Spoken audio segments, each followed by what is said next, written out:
1848, l'esclavage fini. En bas tout colon, nègre la libéré. Parité café, parité coton encore. Et en vérité, Le proverbe du jour, Connais pas en fatra, même là nous doit respecter, c'est ça qui fait la vie y valé. ce proverbe antillais veut dire « Le corps d'un homme noir n'est pas une ordure. Même la mort doit le respecter. C'est ce qui donne de la valeur à sa vie. » Erquinvillers, Oise, France. 9 juin 1940. La France est en train de tomber. La Wehrmacht avance à une vitesse vertigineuse. Les lignes de défense françaises s'effondrent les unes après les autres. C'est la débâcle, ce mot terrible qui résume une catastrophe militaire et humaine d'une ampleur que peu de Français auraient imaginé possible, quelques mois plus tôt. Dans ce chaos, dans ce désastre, une compagnie de tirailleurs sénégalais tient une position dans l'Oise. Leur capitaine est guadeloupéen, il s'appelle Moïse Bébel. Il a 42 ans. Il est chevalier de la Légion d'honneur. Depuis des heures, ces hommes résistent à la 9e division d'infanterie allemande. Les combats sont meurtriers, mais ils sont 10 fois, 20 fois plus nombreux. Les tirailleurs n'ont plus de munitions, ils n'ont plus de renforts. Ils tiennent avec l'énergie du désespoir. Et finalement, ils sont débordés. Le capitaine Bébel est fait prisonnier. Grièvement blessé, il gît sur le sol de France, parmi ces hommes tombés. Et là, les Allemands font quelque chose d'une barbarie froide, calculée, idéologique. Ils font aligner tous les soldats noirs, les valides d'un côté, ceux qui respirent encore de l'autre, et ils les abattent à la mitrailleuse. Parce qu'ils sont noirs. Moïse Bébel meurt ce jour-là, à Erquinvillers, dans l'Oise. Il avait consacré 23 ans de sa vie à servir la France. Il avait traversé l'Atlantique, traversé les océans, traversé les guerres pour défendre ce pays. Et la France, ou plutôt ses ennemis nazis, l'a tué 2 fois. Une première fois parce qu'il était soldat, une deuxième fois parce qu'il était noir. Bienvenue dans Figures de Guadeloupe. Je suis Didier Mondor, de Saint-Ouen-sur-Seine. Aujourd'hui, je vous raconte l'histoire du capitaine Moïse Bébel, une histoire de courage, d'injustice et d'une mémoire trop longtemps négligée. Pour comprendre l'histoire de Moïse Bébel, il faut comprendre 2 réalités de la Seconde Guerre mondiale que les manuels scolaires français n'expliquent pas toujours clairement. La première réalité, les tirailleurs sénégalais. Ce terme désigne de manière générique les soldats africains et antillais qui servaient dans l'armée coloniale française. Pendant la Première Guerre mondiale, environ 600 000 soldats africains ont servi sous le drapeau français. Des dizaines de milliers sont morts dans les tranchées de la Somme, de Verdun, du chemin des Dames. Ils se sont battus pour une France qui ne leur accordait pas les mêmes droits qu'aux Blancs. Et 20 ans plus tard, en 1939-1940, leurs fils et leurs frères ont fait de même. Ils ont répondu à l'appel de la France. Ils ont traversé les océans, quitté leurs familles, leurs îles, leur vie, pour défendre un pays qui était le leur, au sens juridique, mais qui ne les traitait pas toujours comme des égaux. La deuxième réalité est encore plus sombre. La politique nazie envers les soldats noirs. Les nazis avaient une idéologie raciste explicite, et ils appliquaient cette idéologie sur les champs de bataille. Les soldats noirs faits prisonniers n'avaient souvent pas droit au statut de prisonniers de guerre. On les exécutait sommairement. À Chasselet, dans le Rhône, 150 tirailleurs sénégalais ont été massacrés le 20 juin 1940. À Clamecy, dans la Nièvre. À Erquinvillers, dans l'Oise, où Moïse Bébel et ses hommes ont été exécutés. Ces massacres se répètent tout au long de la campagne de France. Des soldats qui servaient à la France, qui mouraient pour la France, qui avaient toutes les raisons légitimes d'espérer être traités comme des prisonniers de guerre et qui étaient exécutés parce que leur peau n'était pas de la bonne couleur. Le racisme comme arme de guerre, le racisme comme politique militaire. C'est dans ce contexte que Moïse Bébel est mort. Il faut le dire clairement, sans euphémisme. Il a été assassiné. Pas tué au combat, assassiné après sa capture, quand il était déjà hors de combat, quand il était blessé, quand il était sans défense. Hospice Moïse, Jean-Louis-Victor Gilles Bébel, naît le 21 mai 1898 à Trois-Rivières, en Guadeloupe. C'est un enfant studieux, avide de savoir. Il réussit son certificat d'études à l'âge de 12 ans. Il obtient son brevet élémentaire en 1915. Il fréquente le lycée Carnot en auditeur libre. Rapidement, il obtient son diplôme d'instituteur. Il enseigne à l'école de Sainte-Anne. Et puis quelque chose l'appelle, une autre vocation, plus risquée, plus exigeante, mais peut-être aussi plus grande, l'armée.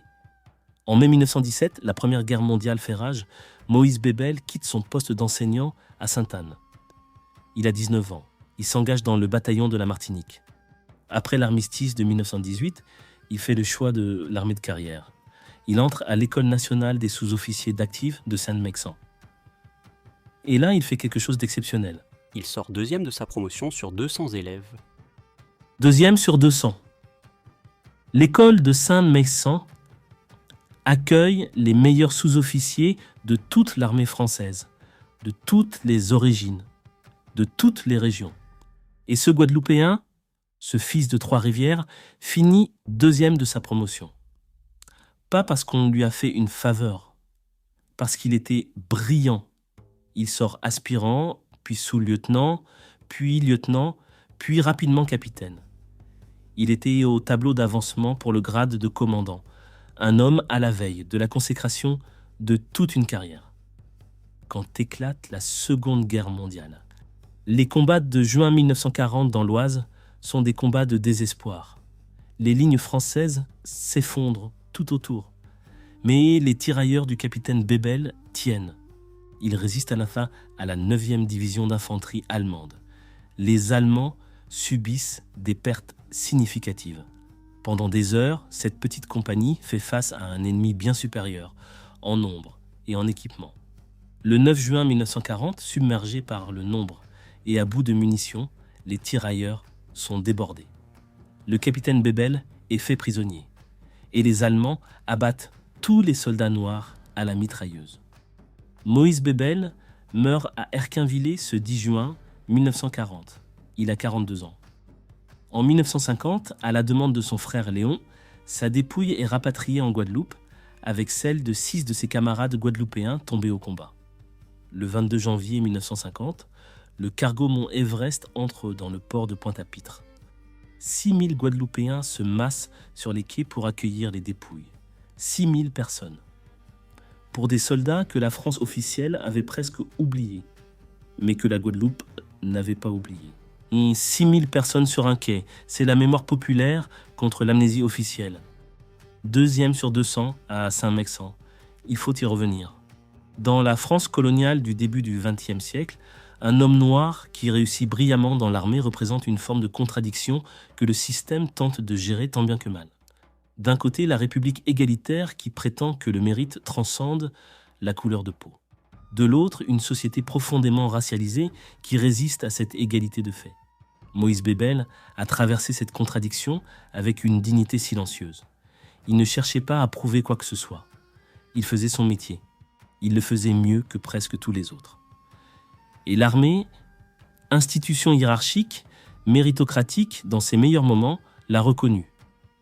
Deuxième de promotion, Légion d'honneur, tableau d'avancement pour commandant. Et puis les nazis l'ont abattu à la mitrailleuse parce qu'il était noir. Toute la trajectoire d'un homme, toute une vie de service, de mérite, d'excellence, effacée en quelques secondes par une idéologie qui niait son humanité. Ce contraste entre la reconnaissance méritée et la mort raciste est au cœur de ce que l'histoire de Bébel dit à la France. Il y a aussi quelque chose dans les 6000 Guadeloupéens sur les quais de Pointe-à-Pitre en janvier 1950. 6000 personnes pour accueillir les dépouilles de soldats que la France officielle avait presque oubliés. Cette foule-là, ce deuil collectif, cette reconnaissance populaire, c'est la Guadeloupe qui refuse que ces morts soient invisibles. Qui dit « ces hommes ont existé, ils méritent d'être pleurés, ils méritent d'être honorés ». Ce n'est pas de la rancœur, c'est de la dignité. La même dignité que Moïse Bébel avait portée toute sa vie, deuxième de promotion à Saint-Mexan, chevalier de la Légion d'honneur, jusqu'à la dernière heure à Erquinvillers. Le massacre de soldats noirs par les nazis en 1940 est un épisode de la Seconde Guerre mondiale longtemps passé sous silence en France. Ce n'est vraiment que dans les années 2000 60 ans après les faits, que l'histoire de ces massacres a commencé à être connue du grand public français. Des historiens comme Julien Fargetta ont fait un travail remarquable pour documenter, chiffrer, nommer ces crimes. Mais Moïse Bébel, lui, reste peu connu en France hexagonale. Sa ville natale de Trois-Rivières honore sa mémoire. La place devant la mairie porte son nom. Mais en France métropolitaine, combien de Français ont entendu parler du capitaine Moïse Bébel? Combien savent que des soldats français, noirs, guadeloupéens, ont été exécutés sommairement par les nazis parce qu'ils étaient noirs? Il faut aussi parler d'une injustice supplémentaire. Pendant longtemps, les soldats africains et antillais qui avaient combattu pour la France ont reçu des pensions de guerre inférieures à celles des soldats métropolitains blancs. Ce n'est qu'en 2002 que la loi a enfin mis fin à cette discrimination, 60 ans après les faits. Et il faut aussi mentionner quelque chose que j'ai lu dans les archives et qui dit tout sur l'homme. Avant d'aller au front, Moïse Bébel savait. Il savait qu'il combattrait non seulement un ennemi de la France, mais aussi un adversaire qui avait juré l'extermination de la race noire. Et pourtant, il y est allé, parce que c'était son devoir, parce que la liberté méritait qu'on se batte pour elle. La France a mis des décennies à reconnaître ce que ces hommes lui avaient été donnés. Le nom de Bébel figure aujourd'hui sur le monument aux morts de Trois-Rivières. Dans cette Guadeloupe qu'il avait quitté, jeune homme, pour traverser l'Atlantique et mettre sa vie au service d'une république qui ne lui rendait pas toujours l'appareil. C'est peu. C'est insuffisant. Mais c'est là, gravé dans la pierre, résistant à l'oubli. Et ce podcast ajoute sa voix à cette résistance-là.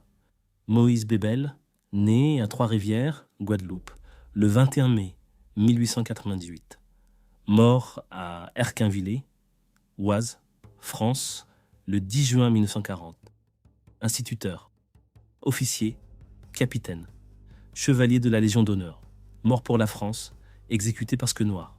Son histoire est celle de milliers de soldats africains et antillais qui ont donné leur vie pour une France qui ne les reconnaissait pas toujours comme des égaux, qui ont été les premiers à mourir, souvent les derniers à être honorés, qui ont payé le prix de la liberté sans toujours en recevoir les bénéfices.